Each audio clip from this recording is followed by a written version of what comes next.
Isang araw na lang at sa wakas ay magbubukas na rin ang kanyang music center. Hindi pa man dumarating ang araw na yon ay nakatanggap na si Krisa ng mga regalo mula sa mga kaibigan at ilang mga colleagues niyang nabalitaan ng tungkol doon. Nakatambak iyon sa mini office na ginawa niya sa loob mismo ng music center. Dahil hindi busy ang dalaga ng mga sandaling iyon, kung kaya naman nagpasya siyang buksan ang mga ito upang isulat kung kanino nanggaling. Kailangan niyang mabayaran ng mga iyon sa hinaharap kapag sila naman ang merong paokasyon sa kanila. Isang malaking box ang nakaagaw ng pansin kay Krisa. Sa anyo pa lang nito ay nahuhulaan na niyang painting ang laman nito. Pang display. Galing ito kay Nick? Naku, paniguradong gumastos na naman siya ng malaking halaga dito. Hindi niya naman kailangang gawin Sambit niyang ingat na ingat buksan iyon at baka magasgas ako hindi naman. Ay masira kung ano man ang laman ng malaking box na iyon. Hindi inaasahan ng dalaga na magbibigay pa ang nobyo. Kung tutuusin ay sobra-sobra nang naibigay ng kasintahan niya sa kanya. Yung pagmamahal lang at pag-aalaga, sapat na yon sa hindi matutumbasan ng halaga. Kinilig pa doon si Krisa. Kung kaharap lang niyang binata ngayon, paniguradong pinaulanan na niya na ito ng napakaraming yakap at halik. Tingnan ko nga kung mapapatalon niyang muli ang puso ko. Marahan niya pang tinanggal ang nakabalot dito. Napatakip na sa kanyang bibig ang dalaga. Painting yun ng mga instruments na favorite niya. Halatang pina-customize pa ito dahil wala namang pintor ang gagawa noon na pagsasama-samahin ang lahat sa malaking canvas. Joanna Barruel? OMG! Si Britney Joanna Barruel ay isang famous artist na ang tunay na pangalan ay Britney Joanna de Gia Barruel. Ngunit ang ginagamit lang nitong pangalan ay Joanna Barruel. Sikat ang nasabing pintor sa panahon nila na may malungkot na nakaraan dahil nakaranas ito ng sobrang depression.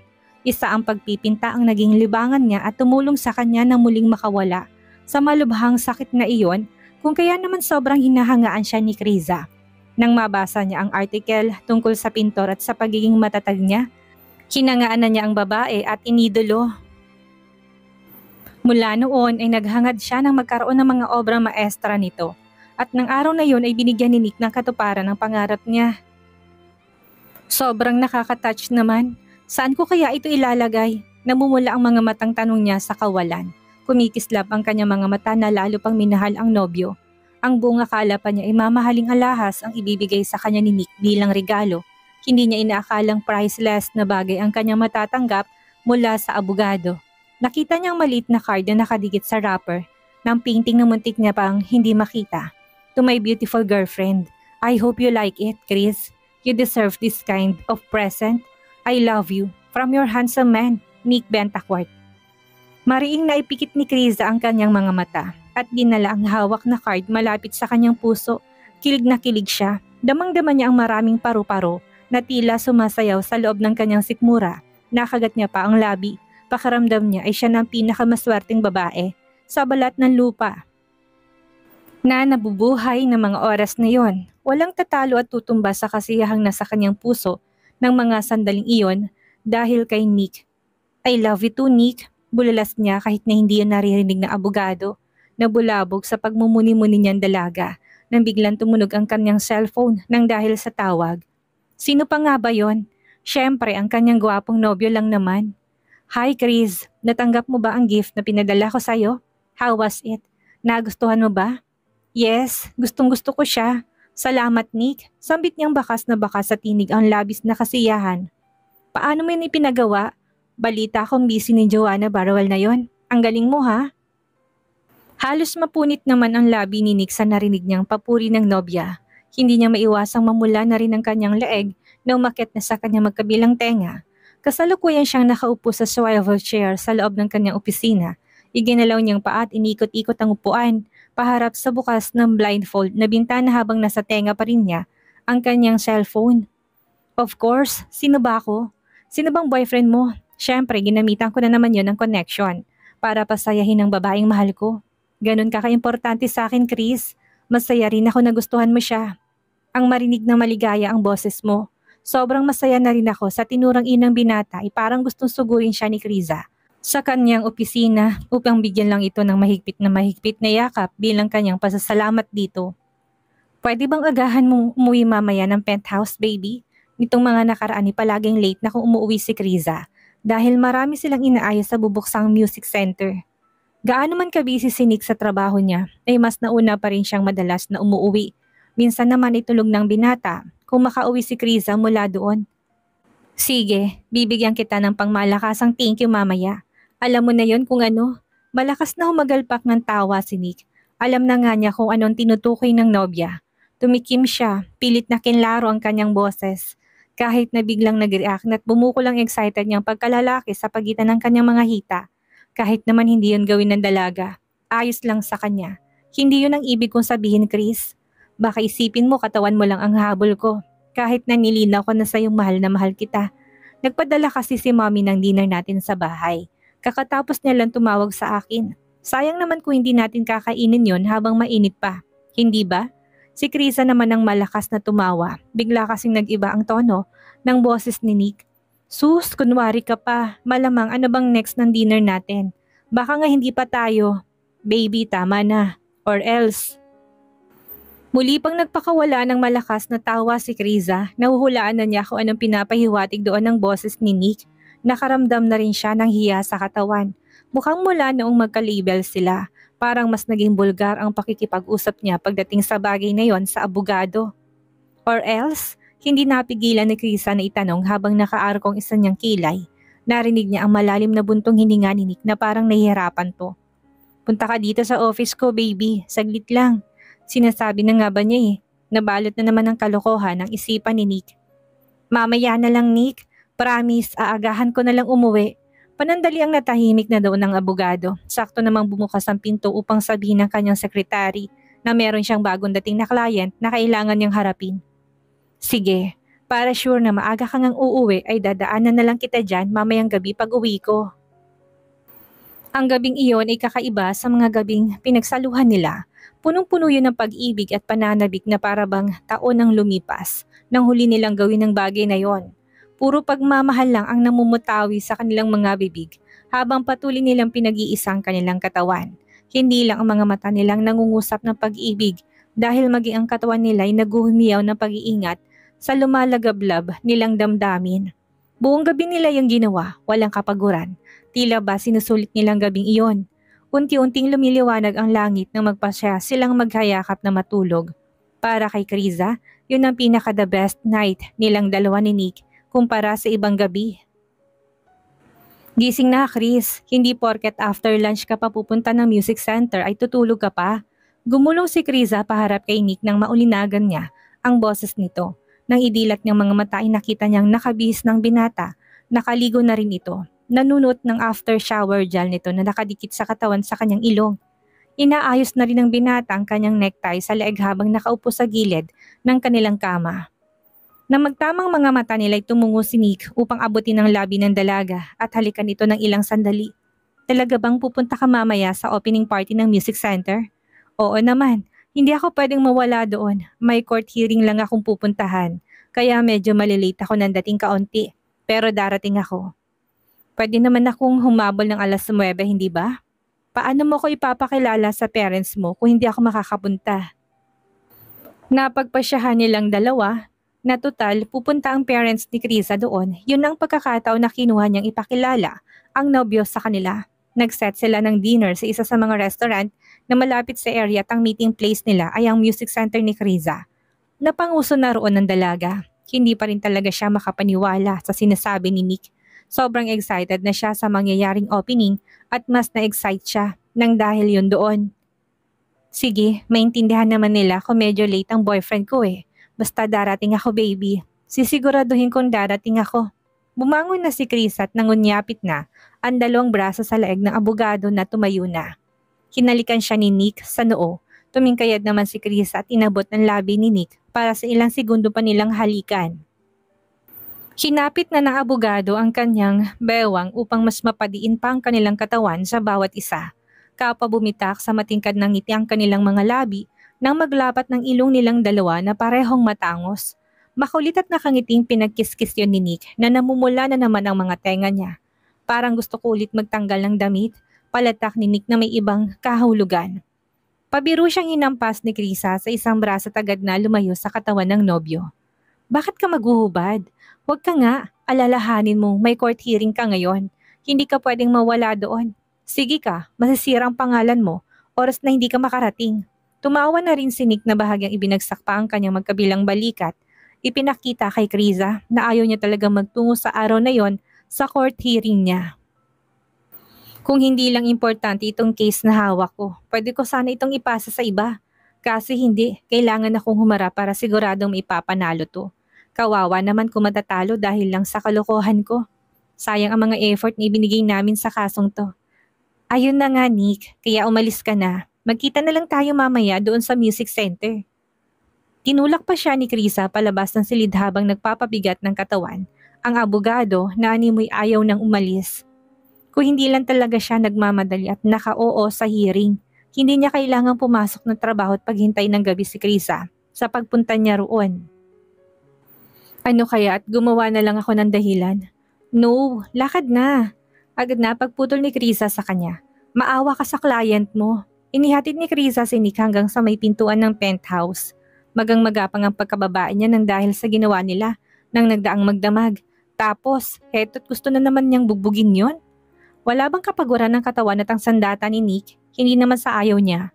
Kung may pagkakataon makakatanggi pa ba siya sa gusto nito? Syempre hindi. Ganon niya kamahal ang abogado. At saka gustong-gusto niya rin kaya yon. See you later, Chris. Bye, mag-ingat ka Nick. Ilang minutong yakap at halik pa ang iniwan ni Nick kay Kriza bago siya tuluyang umalis sa harapan ng pintuan. Ilang lingon pang ginawa niya sa dalaga bago tuluyan siyang lumiko. Pagkaalis ng abogado ay muling bumalik sa higaan si Kriza. Masyado pang maaga yon. After lunch ang soft opening ng music center na bukas sa publiko at sa mga gustong mag-inquire sa offered music class nila kung kaya naman meron pa siyang ilang oras na magpahinga. Pasado 6:00 na nang lisanin ni Chris ang music center upang saglit na bumalik sa penthouse para magpalit ng pangmalakasan niyang dress sa kanilang dinner.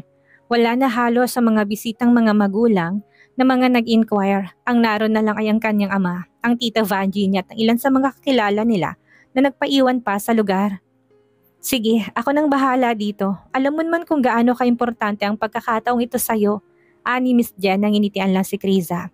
Alam nitong kanyang planong dinner with your parents at kay Nick. Hindi niya yan ikinaila sa babae. Ako nang bahala sa kanila. Tinali ni Chris ang kanyang buhok kung kaya naman mas nadipinapanoon ang kanyang makinis at maliit na leeg. Naglagay siya ng pair ng earrings na regalo sa kanya ni Nick. Isinuot din niya ang mamahaling partner noong kwintas. Minabuti rin niya na maglagay ng manipis na makeup sa kanyang mukha upang hindi naman siya magmukhang maputla at haggard. Ilang beses niya sinipat ang sarili sa whole body na salamin. Hindi niya mapigilang makaramdam na naman ng excitement ang kanyang puso. Hindi niya alam kung nag-overthink lang ba siya, pero ang suot niya ngayon ay parang sadyang nag-catering sa aesthetic taste ni Nick. Alam niya kung anong mas magugustuhan nitong damit sa suot niya. Kinuha niyang kanyang sling bag at naghanda ng bumaba upang umalis na. Ngayon ay napakahalagang araw para sa kanya. Alam niyang lihim niyang inaabangan ito at pinapanalangin noon pa man. Nang maupo si Kriza sa harap ng manibela, hindi niya na mapigilang magpadala ng message kay Nick. Parang gusto na niyang hilahin na ang oras. Chris Aguilon, papunta ako ngayon sa music center. Nakapagpalit na ako ng dress para sa dinner natin. Padalhan mo ako ng mensahe pagdating mo doon ha. See you there Nick. I love you. Mwah! Pagkatapos niyang isend iyon ay kaagad na niyang binuhay ang makina ng sasakyan. Bago siya makaalis ng parking area ay nag-reply si Nick sa kanya na mas ikinangisi pa ni Chris at bahagyang kinapula ng mukha. Alam niyang busy ang binata kung kaya naman hindi niya nakinulit pa ito ng sandaling iyon. Nag-drive na siya pabalik ng music center kung saan muli siyang nakisalamuha sa mga natitira pang bisita. Hindi nakaligtas kay Chris ang paninatingin ng mga mata ng kaniyang madrasta. Batid ng dalaga kung bakit gano'n ang asta ng ginang. Napatunayan pa niya ang hinala niya nang magkaroon ng pagkakataon ito at hilahin siya nito sa bandang gilid upang tanungin lamang ng tungkol kay Nick. Nasaan si Attorney Bentacourt? Ang sabi mo ay pupunta siya dito at may dinner tayo. Ilang beses niya ginustong sabihin sa ginang ang tunay na kalagayan ng kanilang relasyon, ngunit pinagpaliban niya lang iyon. Kilala niya ito, paniguradong uunahan siya nitong magbalita sa kanyang ama na para sa kanya wala ng thrill kung kaya naman nilihim niya na muna. Mamaya na lang kapag kaharap na nila si Nick ng isang bagsakan na lang din. At least kaharap silang dalawa ng ama sa pag-amin nila. May court hearing pa siya, Tita Vanji. Kaya naman nagsabi na siyang medyo malilate. Napahinga ng maluwag ang kanyang madrasta na muli siyang binigyan ng malaking ngiti. Ah, okay, naintindihan ko na. Ang akala ko may away na naman kayong dalawa eh. Ngumiti lang si Kriza bilang tugon niya sa babae. Hindi siya nagbigay ng anumang komento. Makikita sa kanyang mga mata ang saya. Walang problema at pagiging layaw sa boyfriend niya. Hindi nakaligtas sa mga mata ni Vanji. Ibang-ibang aura ng dalaga ngayon kung ikukumpara niya iyon sa huli nilang pagkikitang dalawa. Maligayang-maligayang aura nito. Miss Aguilon, pwede ba kitang maabala sandali? Lapit ni Miss Jen, ang kasosyo niya rin dito. Nung unang usapan nila sa dating music center lang dapat si Krisa makikipagsosyo. Ngunit nang humiling ang dating direktor niya doon na si Miss Jen, natutulong siya sa bago niyang music center. Kahit mababang percent lang ang makukuha, pumayag na si Krisa. At least may kasama siyang mag-asikaso doon sa mga pagkakataong maging busy rin siya. Kaya heto, naritong babae at kasama niyang nagsasaya sa pagbubukas ng kanilang center. Bakit Miss Jen? Harap ni Krisa sa kanya gamit ang kuryosong mga mata. May dalawa pang regalo kong natanggap pero hindi ko alam kung dapat ko pa bang sabihin sa'yo. May pag-aalangan sa boses ng babaeng tiningnan si Vanji na naroon pa rin ngayon. Tita Vanji, excuse lang po ha. Magalang na saad ni Chris ang hinawakan na si Miss Jen sa kanyang isang siko at marahang hinila patungo sa kabilang tabi. Tumango lang ang ginang na kaagad na naunawaan na medyo confidential ang kanilang kailangang pag-usapan ng babae. Anong problema Miss Jen? Biglang humina ang boses ni Krisa, sapat lang sa pandinig. Inabot na niya ang 2 envelope na sa labas pa lang ay halatang cash gift yun. Kanino galing ang mga to? Basahin mo. Sa tingin ko, pwedeng basahin ang pangalan nila. Tinanggap na yun ni Krisa at pinasadahan na niya ng mabilis sa tingin. Natahimik siya nang mabasa kung kanino nanggaling ang mga cash gift na ibinigay ni Miss Jen. Kay Alex Argente na ex-boyfriend niya at kay Peter Balboa, na kaibigan niya. Parehong big amount. 1 milyon? Tig-1 milyon na nakalagay sa cheque ng mga ito na nasa loob ng envelope. Mukha ba siyang pulubi na kailangang bigyan ng limos? Ang yaman-yaman kaya ng boyfriend niya. Bahagyang dumilim ang mukha ni Krisa. Nalukot pang kanyang kilay dahil sa biglaang pagkainis lalo na sa dati niyang nobyo na hindi na lang sariling asikasuhin at alalahanin niya. Nang makita ni Miss Jen ay bahagya siyang umubo-ubo upang kunin ang atensyon niya. Hindi ko alam kung nag-uusap sila o ano pero parang nagkasundo sila sa ganyang amount. Hindi ko matatanggap ang ganitong klaseng regalo. Hindi ko kailangan ng pera nila, lalo na ni Mr. Argente. Ako na magtatago nito. Kailangang maibalik ko sa kanilang pera nila. Nag-thumbs up lang sa kanya si Miss Jen, hindi man lang din doon ng hinayang. Hinagod na ng kanyang mga mata ang kalbuuhang suot ni Krisa upang baguhin na rin ang topic nila. Siya nga pala, bagay na bagay sa yung suot mo ngayon. Paniguradong kapag nakita ka ni Atty. Bentacourt, baka lalong ma-in-love sa ang gwapong abogadong yun. Nang marinig ni Krisa yun ay mahina lang siyang napahagikik. Nakagat ng labis sabay sipat sa pangbisig niyang relo. Speaking of him, paniguradong malapit na makalis yun sa opisina. 8:30 na yun ng gabi. Ang sabi nito sa kanya, 9:00 ang oras. Sandali lang Miss Jen, baka nag-chat na siya. Ang sabi niya, 9:00 nandito na siya. Tinapik lang ng babae si Krisa sa isang balikat at saka iniwan na doon. Matapos ilagay ni Chris ang 2 envelope sa loob ng kanyang bag ay kinuha na niya ang cellphone sa loob upang i-check kung may message ang kasintahan. Wala, ikinalma niya sarili. Baka naman masyado pang maaga kung kaya naman hindi pa ito tapos sa kanyang mga ginagawa. Tawagan ko na kaya? Saglit lang naman, hindi naman siguro ako makakaistorbo ng matagal sa kanya. Tatanungin ko lang kung nasa na siya. Yun lang. Hindi ko siya mamadaliin. Alanganin ang tinig na tanong niya sa kanyang sarili. Napailing siya nang maisip na baka may istorbo niya ito kung sakali mang busy pa rin siya. Huwag na, hintayin ko na lang na mag-9:00. Darating naman yon dahil sinabi niya. Muling nakisalamuha si Krisa sa mga natitira pang kaunting mga bisita. Ang ilan sa mga yon ay nagpaalam na rin at hindi naman na niya pinigilan. Tutal, anong oras na rin naman? Nang muli siyang mapatingin sa orasan ay 9:00 na yon. Hindi niya na mapigilan sarili na maging excited pa. Ilang minutes pa ay malamang magpapakita na sa may pintuan si Nick. Planado ng lahat ng gagawin niya.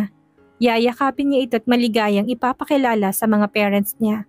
Iiwan niyang iba pang bisita kay Miss Jen at pupunta na sila sa resto na para sa plano nilang magiging dinner. Ganun lang kasimple. Bilisan mo na Nick, gutom na ako. Bulong ng kanyang isipan na tila makakarating iyon sa kanyang nobyo.